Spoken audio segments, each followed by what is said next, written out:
The Aztec civilization is, without a doubt, one of the greatest Mesoamerican empires. The story of the Aztecs is a thing of myth and legend. How did a small group of nomadic communities create one of the most vibrant civilizations in ancient America in just 200 years? The Aztec Empire rivaled the Roman Empire in sophistication. Its temples, aqueducts, palaces, and monuments were a tribute to their deities. The crowning achievement of this civilization is its gleaming capital, Tenochtitlan, which we now refer to as Mexico City. This city was so sophisticated that the conquistadors called it the Venice of the New World. Tenochtitlan sprawled out, glittering against its lakes and canals, adorned with magnificent mansions and exotic trees. In this Liber-Tea episode, we will be looking into the origins of one of America's most prosperous empires, the Aztec Empire. According to Aztec religious beliefs, people from the mythical land of the White Heron, Tenochtitlan, founded the city of Tenochtitlan and originated the name Aztec. These people came from the northwest and were the first to inhabit the Mexico Valley. The sun god revealed Mexico Valley to them and sent an eagle to show them where to settle. The history of the Aztec people is a fusion of fact and myth. In around 1100, the city-states of central Mexico began a fierce competition among themselves. They engaged in fierce competition for regional dominance and local resources.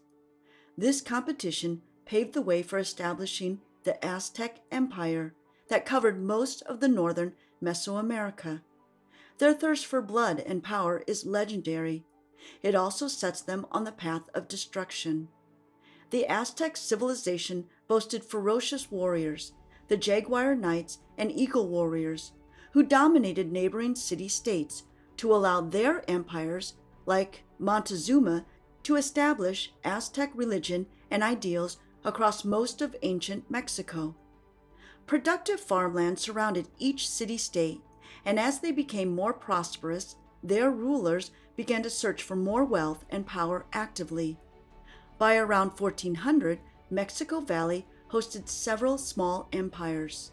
Among the city-states, Texcoco was the most influential. Azcapotzalco, the capital of Tenochtitlan, held the second position. In 1428, Texcoco and Azcapotzalco waged war on each other. Mexico, through its alliance with Tenochtitlan and Tepanec, won the Tepanec War. Following the win, a triple alliance was created between the three city-states. The three city-states began an aggressive campaign for territorial expansion. As time lapsed, Tenochtitlan emerged as the most dominant of the three. Consequently, the ruler of Tenochtitlan became the supreme ruler of the alliance. This officially made Tenochtitlan the capital city of the Aztec Empire. When the conquistadors arrived, the Aztecs ruled over 350 city-states, all paying tribute to Tenochtitlan. War and agriculture were the fundamental basis of the Aztec culture. Their two main deities were Tlaloc, the god of rain, and the god war of Huitzilopochtli. The economic might of the Aztec Empire was driven by war and agriculture. The empire was sustained by the tributes conquered city-states paid to it. Conquered city-states were enjoined to pay tribute to Tenochtitlan after the lapse of 80 days. The Aztec Empire benefited immensely from the tribute collection. This caused it to endeavor to conquer neighboring regions, as tributes helped to stimulate its economy and finance its infrastructure projects. Typically, tributes were in the form of goods and services. The tribute paid to the empire depended on the distance of the tributary city-state from Tenochtitlan. The empire was also sustained through the appointment of government officials from its hinterland. Gift-giving, intermarriages, and the development of monumental buildings and artworks helped propagate the empire's ideology through its territory. However, the ever-present military intervention threat also helped keep its client states in check. The empire was always watchful of the states on its extremities as they formed buffer zones against its predatory neighbors like the Tenochtitlan Empire. Unlike other empires, the Aztec civilization did not have a standing military. The peasantry supplied the empire with soldiers. This allowed commoners to advance themselves in society. Those who succeeded in battle gained access to high military orders, such as the Jaguar and Eagle orders. The Aztec society consisted of nobles and common people. The nobles included the royal family, priests, and some military members. Typically, nobles were exempt from paying taxes. Commoners had to work as architects, artists, doctors, and sculptors to earn a living. Additionally, they attended school to learn military arts, music, and language. Tenochtitlan was home to over 200,000 people at the height of its influence, making it the world's largest metropolis in the 16th century. The Aztec civilization was extremely powerful due to its military might, tribute system, and religion. The Aztecs practiced polytheism.